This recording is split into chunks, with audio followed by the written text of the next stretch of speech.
بسم اللہ الرحمن الرحیم۔ نبی کریم صلی اللہ علیہ وآلہ وسلم نے صدقہ فطر نماز عید کے لیے جانے سے پہلے نکالنے کا حکم دیا تھا۔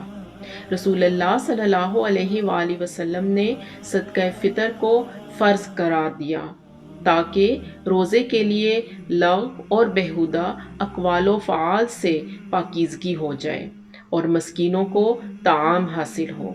چنانچہ جس نے اسے نماز عید سے پہلے ادا کر دیا تو یہ ایسی زکوٰۃ ہے جو قبول کر لی گئی، اور جس نے اسے نماز عید کے بعد ادا کیا تو یہ عام صدقات میں سے ایک صدقہ ہے۔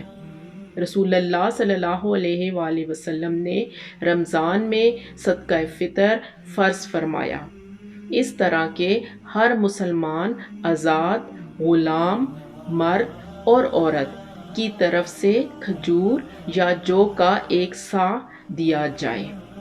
اللہ تعالی ہم سب کو صدقہ فطر وقت پر ادا کرنے کی توفیق عطا فرمائے، آمین۔ جزاک اللہ خیر۔